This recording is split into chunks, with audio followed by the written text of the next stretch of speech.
Ndagusuhuje wowe tugiye kubana muri aka kanya. Niba ari ubwa mbere ugeze kuri uyu murongo tuguhaye ikaze.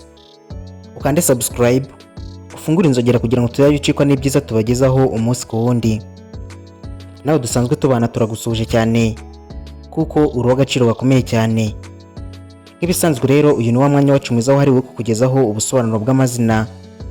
Aka kanya rero tugiye kurebera hamwe ubusobanuro bw'izina Iberi. Muri iyi video turaza kurebera hamwe inkomoko y'iri zina, turebe ibiriranga, ubusobanuro bwaryo, ibyo Iberi akunda, ibyo yanga, intege nke za Iberi cyangwa se ibibi bye. Gusa ntitwagenda tutababwiye mu rukundo uko biba byifashe. Iyi wumva rero ni Strong Studio. Nongeye tujye kubana muri iki kiganiro, ndi Mizero Felix. Uhawe ikaze.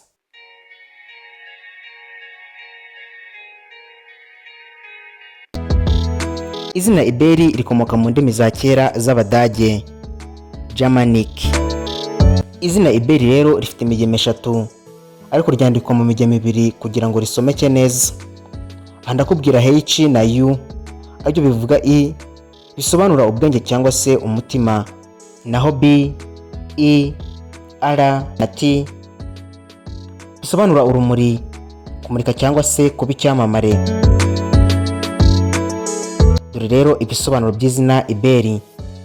Iberi risobanura umuntu ufite ubwenge bumurika cyangwa uwitegereza, utekereza kandi akayobora abandi mu bwenge. Ni izina rero rikunze guhabwa umuntu witezweho kuba intangarugero, umujyanama cyangwa umuyobozi utekereza kure. Dore rero kamere muri rusange ku bantu bitwa ba Iberi. Abantu bitwa ba Iberi bakunze kurangwa n'ibi bikurikira: batekereza cyane mbere yo gufata icyemezo, bakunda amahoro n'ituze, ntibakunda imvururu cyangwa amagambo menshi. Akenshi bagaragara nk'abantu bacecetse ariko bafite ibitekerezo bikomeye. Iberi rero si umuntu uvuga cyane, ariko iyo avuze aba afite icyo ashatse kuvuga.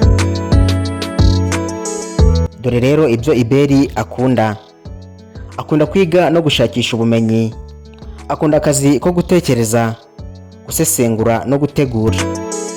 Akunda kandi kugira ubwisanzure bwo gukora ibyo yumva atari itegeko. Akunda kandi abantu bizerwa, batavangavanga, kandi agakunda ukuri n'ubunyangamugayo. Akunda kuba hafi y'abantu bumva ibintu byimbitse aho kuba bafite urusaku rwinshi. Dore rero imbaraga za Iberi cyangwa se ibyiza bye. Iberi aba afite imbaraga zikomeye ziri mu bwenge n'ubushishozi, kwihangana no kudahubuka, kuba inyangamugayo, gufata inshingano ze kandi akazisohoza neza. Akunze kuba umuntu wizerwa mu kazi no mu buzima busanzwe. Iyo Iberi rero ahawe ijambo, ahora agerageza gushyira mu bikorwa ibyo yahawe. Dore rero intege nke za Iberi cyangwa se ibibi bye. Nubwo rero afite byinshi byiza, ariko Iberi ashobora kugira intege nke zirimo nko gutekereza cyane bigatuma atinda gufata icyemezo, kugira amarangamutima afungiranye, ntavuge ibimubabaje. Akunze kuba umuntu wifungiranye mu bandi, kandi rimwe na rimwe ashobora kugaragaza nk'ukonje kandi nyamara atari byo. Ibi byose rero bituma hari abamwumva nabi, bakibwira ko atita ku bandi. Dore rero Iberi mu rukundo uko byifashe. Mu rukundo Iberi ntahita akunda umuntu byihuse, akunda urukundo rushingiye ku bwizerane, kandi iyo akunze akunda by'ukuri kandi igihe kirekire. Ni umuntu wita ku muryango we nubwo atagaragaza amarangamutima cyane mu magambo. Muri make akunda kugaragaza urukundo rwe mu bikorwa aho kuba mu magambo menshi. Dore rero Iberi mu kazi cyangwa se mu mibereho ye. Mu kazi Iberi akunda imirimo isaba ubwenge n'igenamigambi. Akunda akazi k'ubuyobozi, ubuganga, ikoranabuhanga, uburezi cyangwa ubujyanama. Akunda kandi gukorera ahantu hari ituze n'icyubahiro.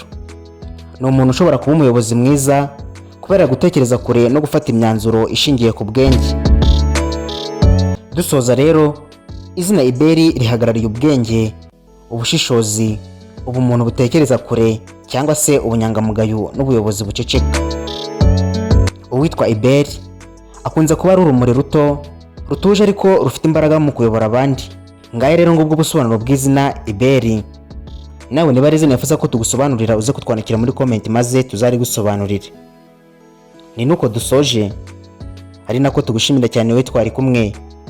Nk'ibisanzwe mwari kumwe nanjye Mizero Felix. Mukomeze kugira ibihe byiza, turabakunda, naho ubutaha Imana ibarinde. Bye.